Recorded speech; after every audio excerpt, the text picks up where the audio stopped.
Hi, and welcome to Open BxRx Tuesday on BronxNet, a weekly program providing you with the latest information, resources, services, and community efforts taking place locally here in the Bronx and virtually. I'm your host, Kibin Alleyne. Coming up, as we begin the 2022-23 academic school year, students, faculty, and staff have a new set of safety guidelines following the pandemic.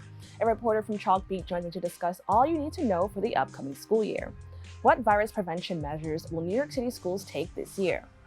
Then, migrating families that are being sent to New York City from Texas are struggling to find shelter. A reporter for DocumentedNY joined me to discuss the challenges many migrant families are facing navigating the New York City shelter system. How can New York City help support these families? After that, trendy edible packaging is becoming a major concern for health professionals, as many suspect it may be causing an increased exposure to teens. Deputy Director for the Center for Drugs and HIV HCV Research joins to discuss all there is to know about cannabis edibles. Why are these edibles becoming a public health concern?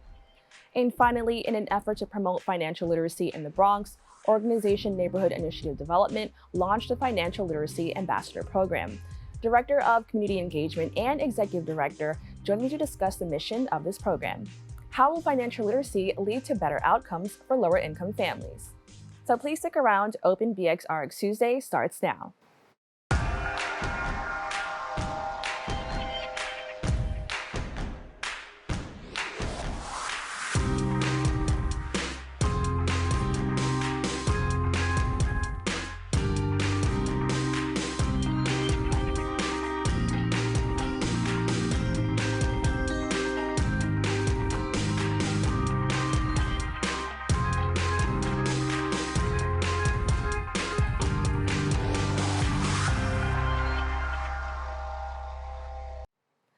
Welcome to Open BxRx Tuesday on BronxNet. I'm your host, Kibin Alleyne, and I'd like to invite you to get social with us at BronxNet TV on Instagram and Twitter, and BronxNet Community Television on Facebook. The 2021 school year was a year for learning how to adjust to a new normal. Now, as we get ready to begin the 2022-2023 academic year, parents, staff, and students are left wondering what new normal they may have to learn. Joining me now to give us an overview for the COVID guidelines of the new school year is Chalkbeat reporter Reema Amin. Reema, thank you so much for joining me. Thank you for having me. Now, before we talk about the new school year, can you actually just let us know what were some of the previous prevention measures New York City schools took upon the first return to in-person learning? Yes. So initially, after COVID, when schools first reopened, there were many mitigations. Children were required to social distance. At first, it was 6 feet, if we all remember that, and then later it reduced to 3 feet. Masks were mandated for everybody in the building, and then there was also randomized in-school PCR testing, which is just the sort of the most sensitive COVID testing that you can do, just for a share of students and staff within the building. And you have to remember too that at the time, by the end of that school year, I think it was about 40%, definitely less than half of the city's public school students had actually opted to even be in the building. They were doing hybrid learning, so kids would go in, 1, 2, 3 times a week, depending on the school. And less than half of the city students actually opted for that. So with all of these measures in place, you also had far less people actually inside of the buildings. Now, as I mentioned, it's a new school year, and our response to COVID is much different from how it was even a year ago. Now, what are some of the guidelines or an overview of some of the guidelines that we have for this year, and how is it so different from last year? Yeah, so all of the measures that I just mentioned, many of those are going to be gone for the school year that's to start on September 8th. So this school year, there will be no in-school PCR testing. Instead, at-home tests will be sent home with kids and staff, as well as more tests will be sent home with students and staff who have potentially been exposed to someone with COVID inside of the school. Masks are no longer mandated. That was also the case in the spring of the last school year. The mayor had lifted that mandate in March, I believe, for most students. And students and staff are going to be asked to stay home when they're sick or when they test positive for COVID, which is the same as has been since schools reopened. but they can actually return to the building after 5 days from their positive test, as long as their symptoms are improving. Now, you mentioned that COVID testing is kind of going to be a lot different from how it was last year. Now, I know testing was like a huge priority for the city last year and a little bit this year.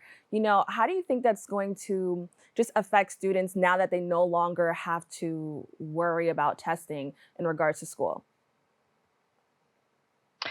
Yeah, I think it's interesting because the in-school PCR testing that was previously happening inside of schools was really only happening with a small share of students. At one point, it was just 20% of I believe it was unvaccinated students, and that had to be students who like consented to testing. So if you think about it, that's like a really small percentage of the kids that actually go in the building. And so experts had told us that that actually probably wasn't the most like effective use of in-school testing.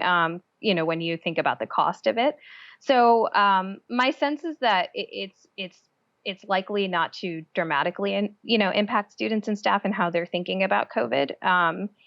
But the difference here is that people I think generally have gotten used to at-home COVID tests. I know that I have a stash in my house, and I'm sure many people watching this have taken at least one. And those will be provided to students and staff. So this was the case at the end of the last school year too. So I think it'll be interesting to see just if that supply is enough. The course of the virus has been very volatile, as we've seen over these past 2 years. So when cases are rising again in the city, as we know they're dropping right now, but if they start going back up, how is that going to impact how many at-home tests kids need and all of that. So I think that's something that's to be seen. Now, you may have touched on it, but can you explain how are they planning to address a positive COVID case in the event that it does actually happen? Now that kids are going to be, in school together without masks, how are they going to address that? Yes.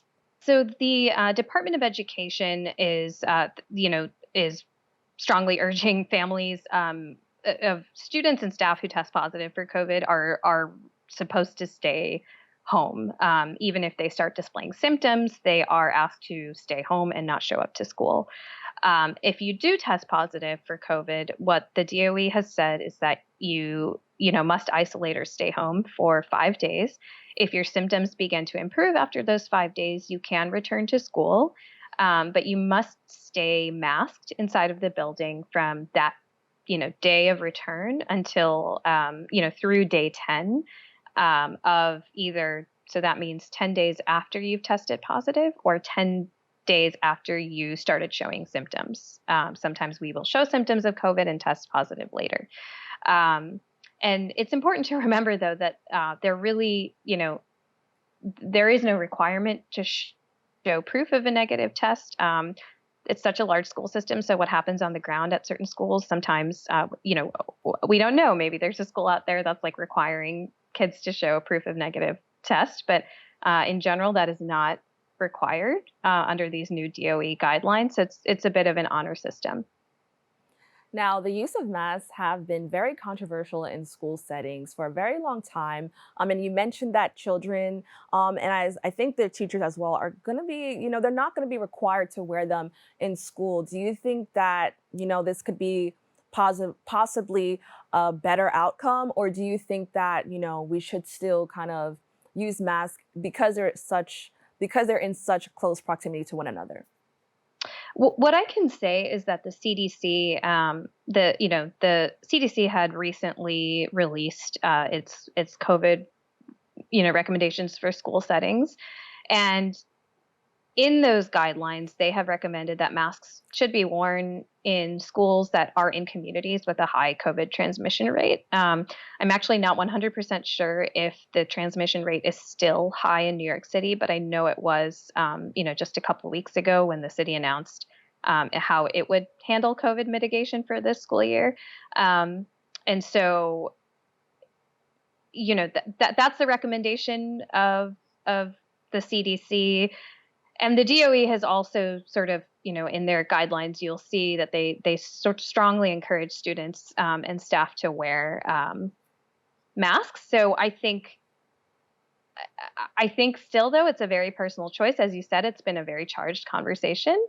Um, the other thing I'll say is that when the city dropped the mask mandate in the spring, Chalkbeat, my colleagues and I went and talked to students, all over the city to see like how do you feel about this? This is something you've been doing for more than a year now, almost 2 years, and it was actually striking to hear how many students said that they would continue keeping their masks on. And then we also talked to students who were like, sort of hallelujah, we don't we don't have to wear these anymore.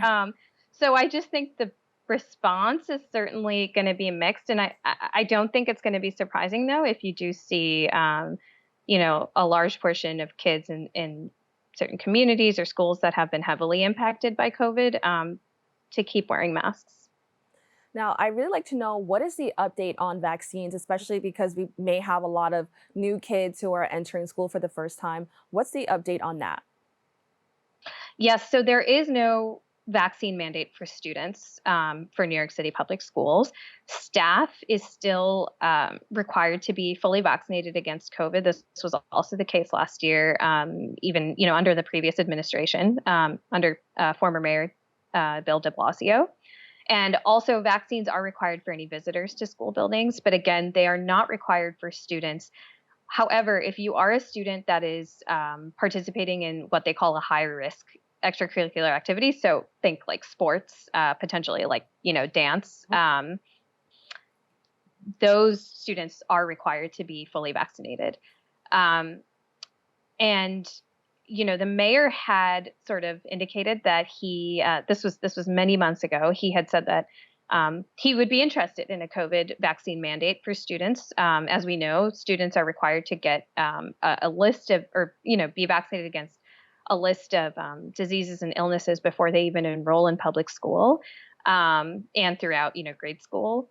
But it seems though that the mayor, sort of quietly moved off of that position. If you remember, he lifted the vaccine mandate for out of town athletes and performers, and then peeled back other COVID mitigations such as the mask mandate.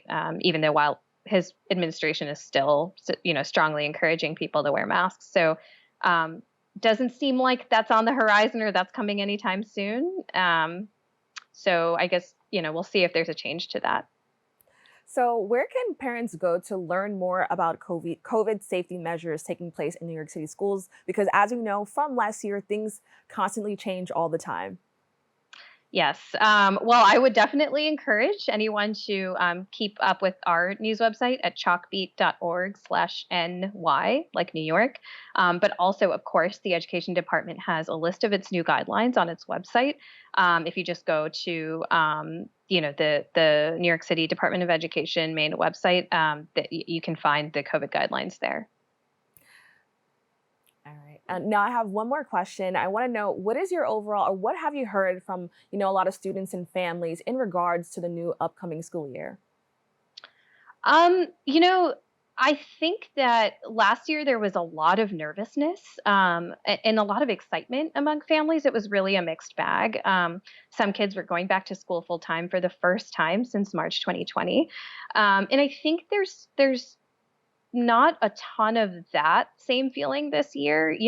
Last year was nothing close to normal, especially with the Omicron variant, and there were a lot of kids who missed a lot of days of school, as well as staff because they had COVID and there was a lot of disruption. But we're just not hearing that same level of nervousness, and I think that there are though families. The city has proposed budget cuts for schools across the city. So I think a lot of people are sort of focused on that and how it's going to affect, classrooms and class sizes and the things that their schools are going to be able to offer. And I should say there are also families that are still concerned about the city peeling back some of these COVID mitigations. So the long answer to your question is it's still It's all over the okay. place. Well, at least we know what they're thinking, and this, we have this to let them know what to expect for the new school year. Everything, and also thank you so much for joining me, to talk about this. Thank you for having me. I really appreciate it.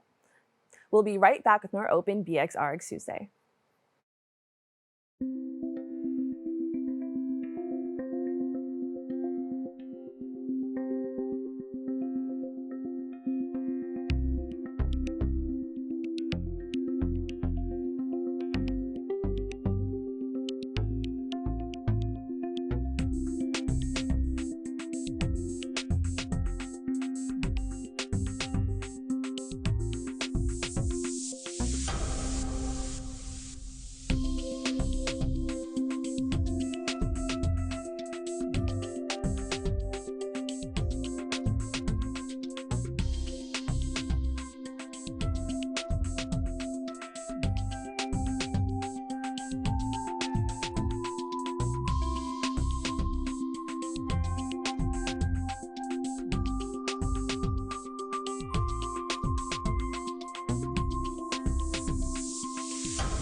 Welcome back. New York City is one of the few places in America with right to shelter laws, which means that anyone who comes here and goes to a specific city facility by a certain time has to be sheltered by the next morning.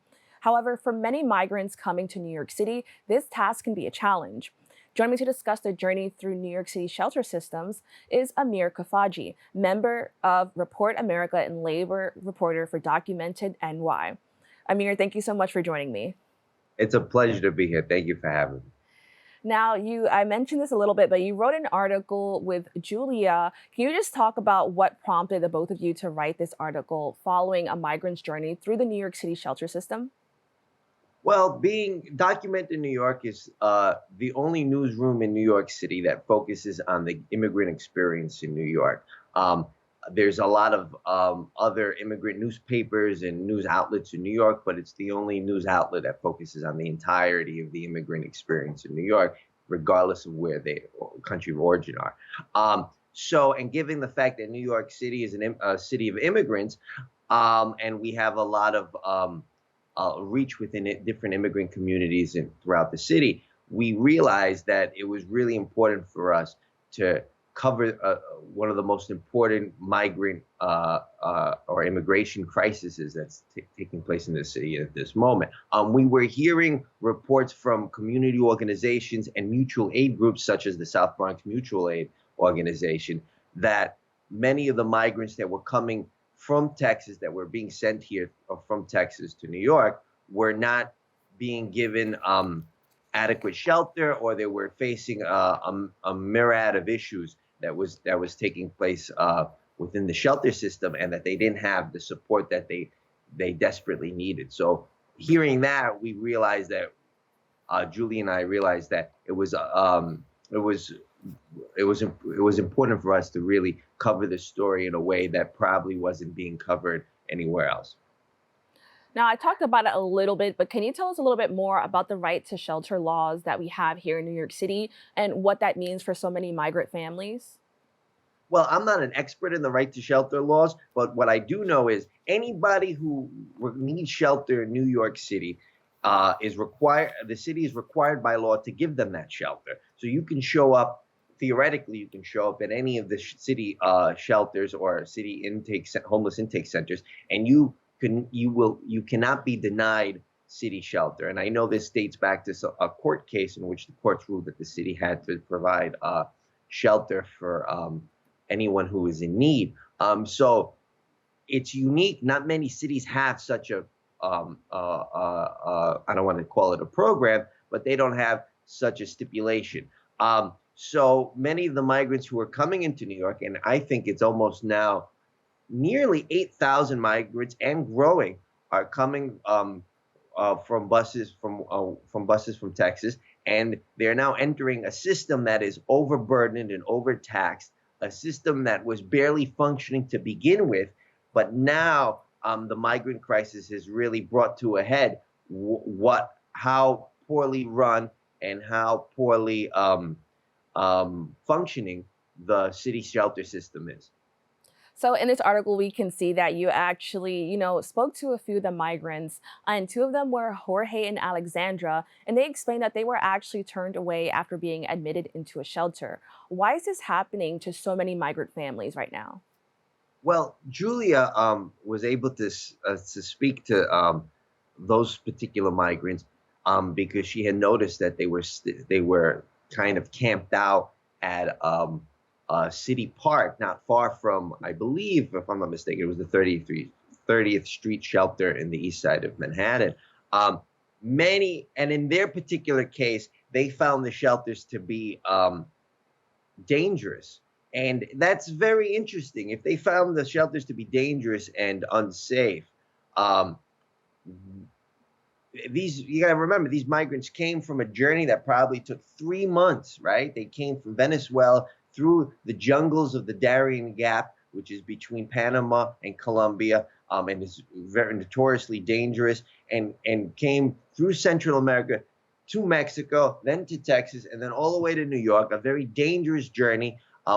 Julie spoke to one mother whose child died along that journey. Wow. And yet to find that the city shelter systems were too dangerous for them is indicative of the problem of the shelter system. But of other couples, married couples, who are going into the city shelters, they're having a tough time because they don't have the proper paperwork to show or to prove that they're married, and the city shelters require couples to have the proper paperwork to go into to be able to be sheltered together. So that's a bureaucratic formality that existed prior to this migrant crisis. But now the migrants are coming from countries where they don't have the proper paperwork, they don't have it on them, they just went through this extraordinary journey, and now they're being denied shelter together, or they have to travel really far to go to a shelter at the last minute that might take them.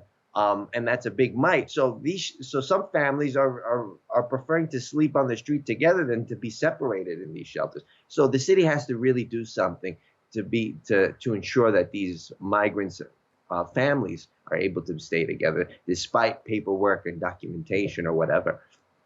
Now, you talked about the threat of separation and how it applies to couples, but does this also apply to maybe mothers and children, or a dad with his children? How are these people facing the threat of separation?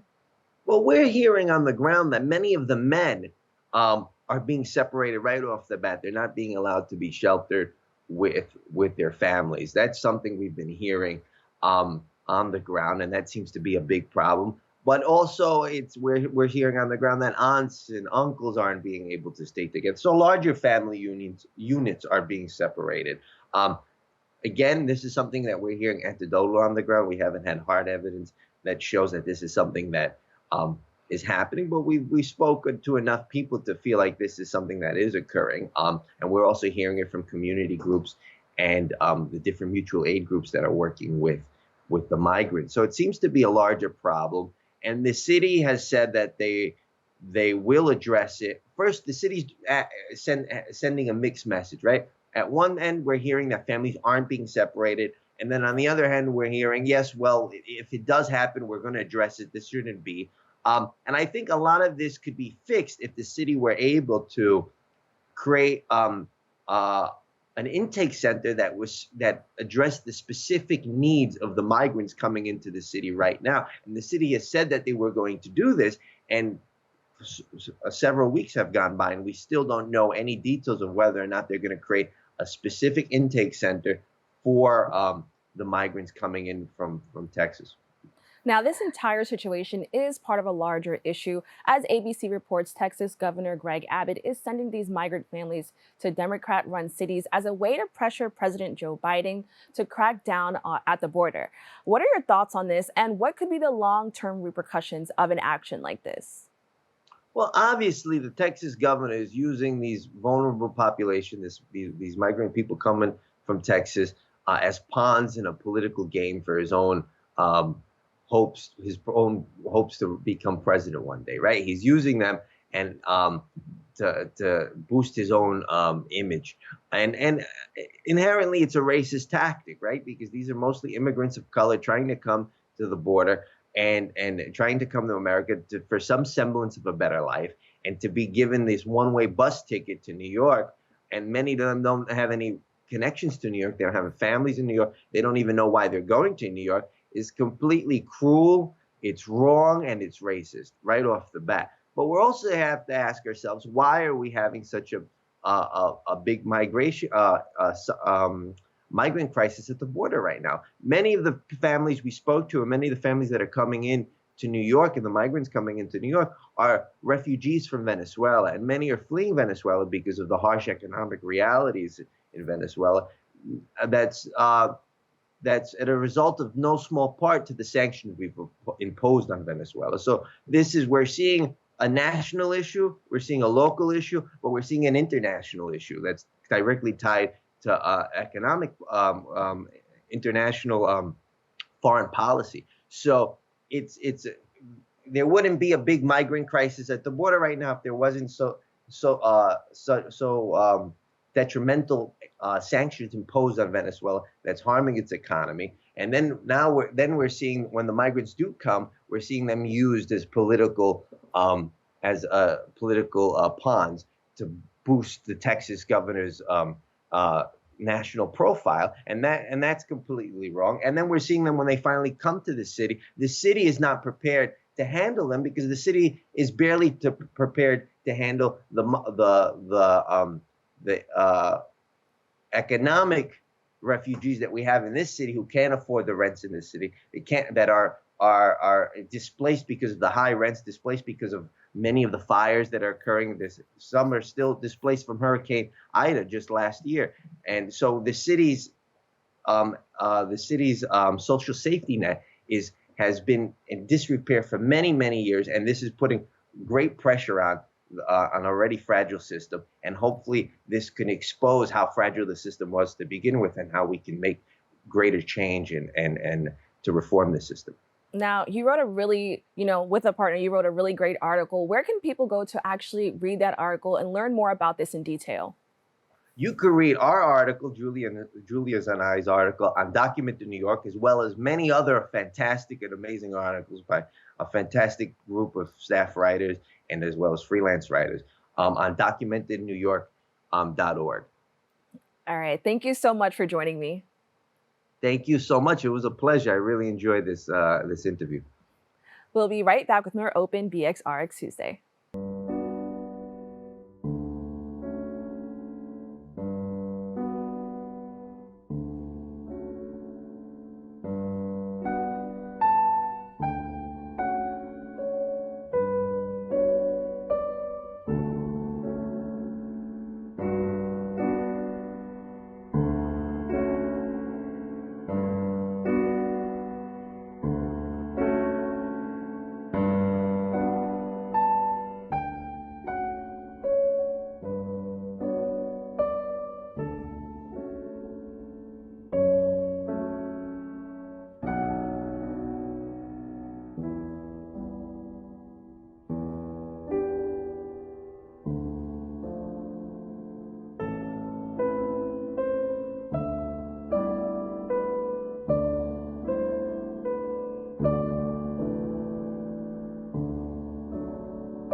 We built a media network for you. BronxNet TV. Come learn in your new state-of-the-art studios at Lehman College. At Mercy College. And coming soon to the South Bronx in the Hub. Inspire with your stories, culture, history. Your Bronx on BronxNet. Engage with us. Connect with us at your channels and at BronxNet.tv. Learn, engage, inspire. BronxNet TV. From the Bronx to the world. BronxNet.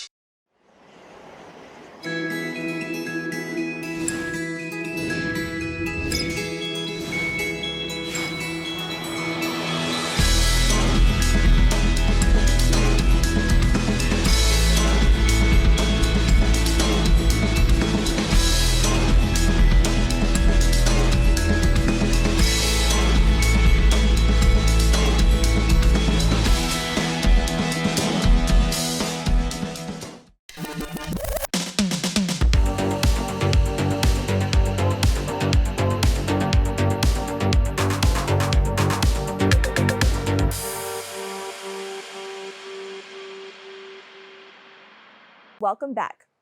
Edibles remain a popular sector in the multi-million-dollar cannabis industry. However, trendy and familiar packaging may increase exposure to young kids and teens, becoming a major concern for many health professionals. Deputy Director for the Center for Drug Use and HIV HCV Research, Dr. Danielle C. Ompad, joined me for a discussion on what you need to know about cannabis edibles and their packaging. Doctor, thank you so much for joining me. Thank you for having me. It's a real pleasure. Now, I think this is a very interesting topic. Can we first start off just by talking about, what cannabis edibles are? Sure. So cannabis edibles are usually some type of food product. It could be candy, cookies, barbecue sauce I've seen that is infused with cannabis products. So that could be CBD, but it could also be THC. Now, what inspired your study on edibles and its, impact on public health? So with the legalization of medical marijuana and adult use marijuana in a lot of states, the variety of marijuana products that are available to the public has really increased. And we're starting to see a lot of edibles, tinctures, vapes, all sorts of products. And I was really interested in what people were using and how they were using it, and whether or not it was associated with any problems for them. Now, can you explain why did these edibles actually become a public health concern? So cannabis edibles are a public health concern for several reasons. First of all, the edibles usually have relatively high THC content in the package, if not for each individual serving. And so it makes it a little bit harder for people to get the effect that they're looking for. And often people will have too many edibles and have experiences of feeling too high. So to be clear, oftentimes one gummy, for example, is one dose. But when you go to eat gummies, typically that aren't cannabis infused, you're going to eat a handful, maybe even a whole package. When there's 100 milligrams of THC in a package of edibles that you might eat in one sitting, if you make the mistake of eating all those edibles, you might not get the experience that you're looking for. Another challenge is the packaging of the edibles is sometimes youth friendly. So it might have characters that appeal to youth. It might be very colorful. And some of them actually look like regular commercial products with very small indications of whether or not they contain cannabis or not. Now, I'm really curious to know, are the people who are making this, are they aware on the effect that this can have on the people that are, consuming these products? I'm not sure, but I suspect that they are aware that their products can lead to having too much cannabis. And so a lot of the packages have warnings that say, for example, this product may take an hour or more to feel the effects. They will say what a serving size is and how many milligrams of THC are in a single serving. But for some of the packages, it's very challenging.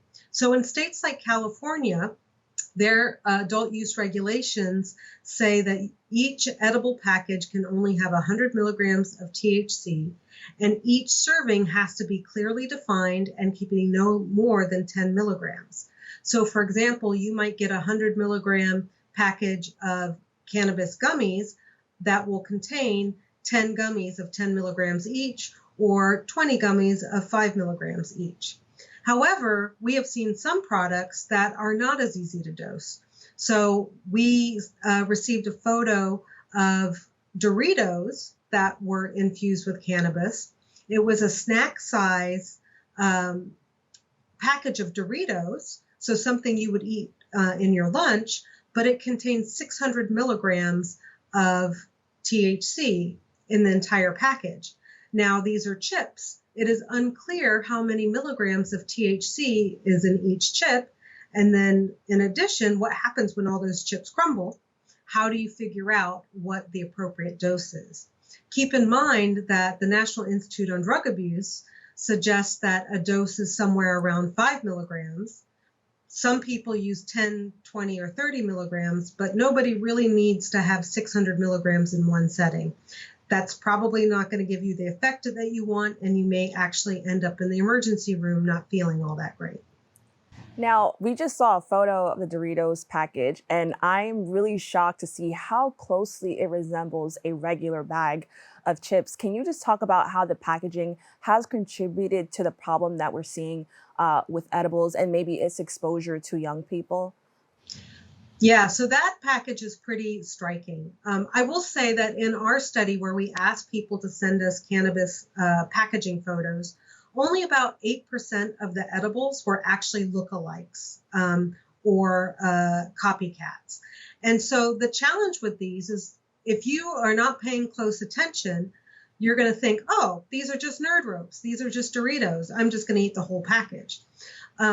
Even for an adult, the amount of THC in those packages is more than you would want to have in one sitting. For children, we don't want them to have any THC, and so that is problematic. So if you were to set those Doritos on a table with a package of regular Doritos, you might not be able to tell the difference at first glance. And who really inspects their snack food packages that closely? So we do run the risk of accidental dosing of people or people having more than they really want. Now, why are we seeing these copycats? I know you said it's not a huge amount, but why are we seeing that? Is it like a marketing technique, or, what is the reason for people making these products look so close to things that we already see, like when we go to the supermarket and stuff like that? I suspect it's a marketing technique. Now, to be clear, these products are not available in regular grocery stores. They're typically available in dispensaries or smoke shops or something like that. Often when I've seen them in smoke shops, they're behind lock and key. And in the dispensaries, you have to be able to go in there. You have to be of age. I suspect it's a marketing campaign, because people want tasty edibles and people like familiar foods. The byproduct of that is that it also may result in people who don't know about edibles accidentally eating them, or children eating them, because either they don't know that they're edibles or because they're like, ooh, these are cool edibles. Now, can you talk a little bit about the challenges users may face when they're taking edibles? Yeah, so the challenge with edibles, and being somebody who's had them, is that it takes a bit for them to kick in. So if you smoke marijuana, usually the effect is pretty immediate, right? You have a puff or two, and then within seconds or minutes, you start to get the effect that you're looking for. Edibles can take anywhere from 30 minutes to 2 hours before you start to feel an effect. And so for people who are not used to having edibles, they may think, oh, after 10 minutes, I don't feel anything. Let me have another one. Oh, I still don't feel anything. Let me have another one. And then an hour later, they're like, oh, now I feel it. And this is not the feeling that I was looking for. Now, does this pose any threat to the person who has taken them? Typically, people don't overdose on marijuana, but they can get very sick. they can feel quite out of control and not feel all that great. And there is a syndrome for some people who have had too much marijuana where they have continuous vomiting and end up in emergency rooms and very dehydrated. So it can really harsh your high, to put it colloquially, but it can also be very uncomfortable, make you feel very ill, and is really not the effect that people are trying to get out of their edibles. Now, I'm really interested to know what can be done to make sure that kids and young people aren't drawn to these products because of their, friendly or trendy packaging. What can be done to make sure that they're not gravitating towards that? So typically states that have medical or adult use marijuana laws have packaging requirements. In some states, it requires plain packaging where it's a single color package with a single color of ink, and they kind of look like very generic. So if you ever had like the government block of processed cheese that was a white box with black writing on it, we had that a few times when I was growing up. That's kind of what some of these packages look like depending on the state. States will also restrict having animate characters on the packaging. So no cartoon characters, no animals, that type of thing. And so from a regulation perspective, that is one way to address this. However, some of these products that are being sold that are either youth-friendly or are lookalike or copycat products are not necessarily being sold in dispensaries or legal cannabis sales venues. Now, I think this was a really interesting study. Where can people go to learn more? So you can go to my Twitter, which is at Danny Ompad, and we do tweet out about our publications related to marijuana. There's also some published peer-reviewed papers that are available if you have access. But if people tweet me or DM me on Twitter, I can make sure that you get access to the text if you're interested in the scientific articles. All right, Doctor, thank you so much for joining me. Thank you so much for having me. We'll be right back with more Open BxRx Tuesday.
Welcome back.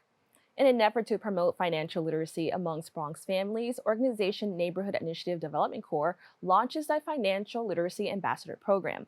Director of Community Engagement Jessica Toro and Executive Director William Foster join me to discuss what participants can expect when they join this program. Thank you both so much for joining me. Thank you for having us. Thank you for having us. Now, can you first start off by telling me a little bit more about your organization?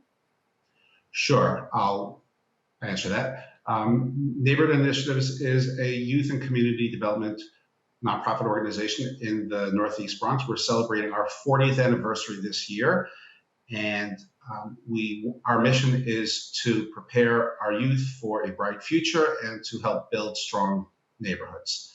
On the youth side, we provide after-school programs for over 600 kids every day and summer camps, and our focus is on providing academic enrichment, academic support, civic engagement, and community and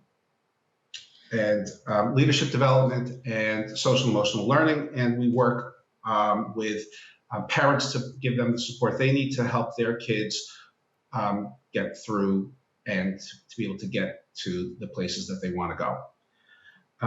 We also have a community center at Eastchester Gardens, and we work with kids there all afternoon into the night, on the weekends with adults, with seniors.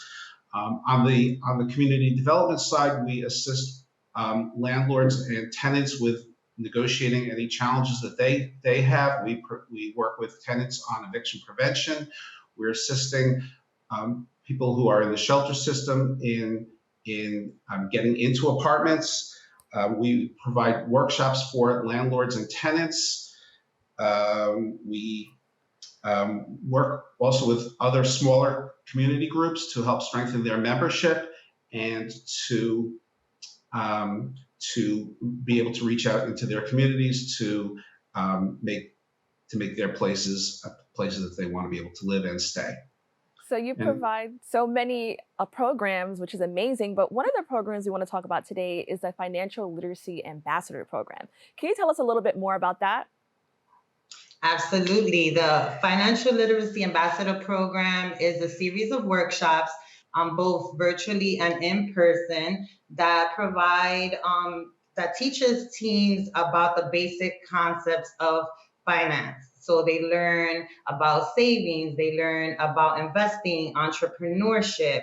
And so they are expected to apply and practice what they learn as they go into college, as they get their first jobs, maybe get their first homes.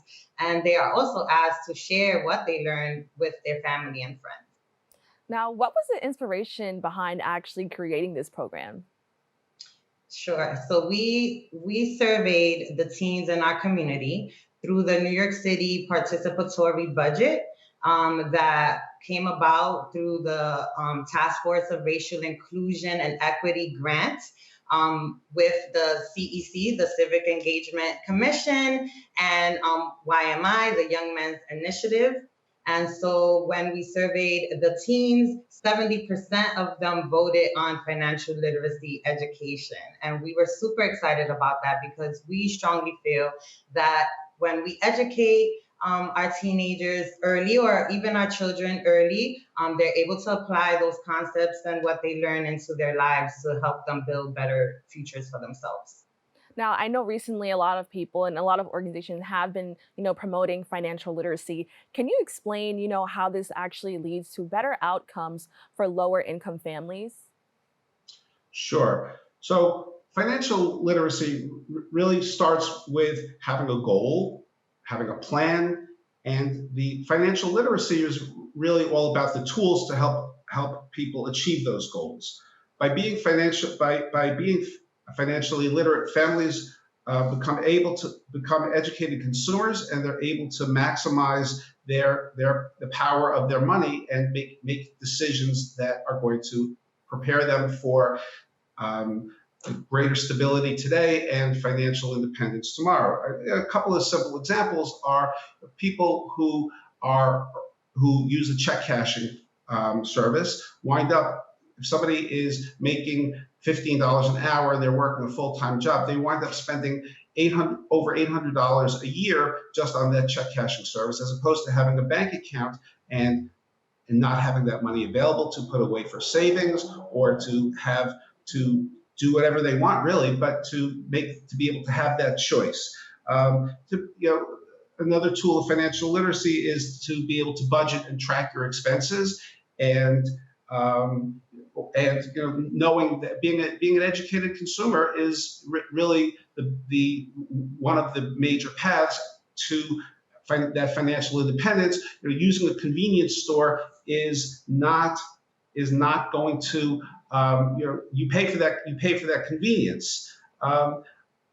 Look, the value for young people of putting away a little bit of money towards their retirement today and every week through some investment really changes their path down the road. And I was going to say that I really like that you mentioned that because I know that a lot of people often, when they see families are struggling, to be financially literate, they kind of view it as like a moral decision or like something bad. But can you also explain, what are some barriers that make it difficult for these families to achieve financial literacy? Sure. I'll tell you it was a great question. I think the biggest challenge is just the daily onslaught of trying to raise their children in a world that is a very challenging world. There's so much that goes on in the communities, and people, they come home at the end of the day and they don't have the energy, the brain space to really think about, like, well, where do I want to be in 5 years, in 10 years, and in 50 years? And so I think that's one. Another is that, for many people, if they don't have a family or community tradition of saving and of making those plans, they don't have that resource to draw upon. Another challenge is today's commercialism and consumerism. Like today's influencers, everybody has to buy this or buy that, and parents want to do the best they can for their kids, and they make decisions that are, that they're trying to help their kids, but in the end, if you spend money on this, you don't have money for something else. And then the last thing well, two things really. One is for kids, I think one of the biggest challenges is that when you're a kid, you think that the world goes on forever, and that retirement, being at that stage of life is never going to be there.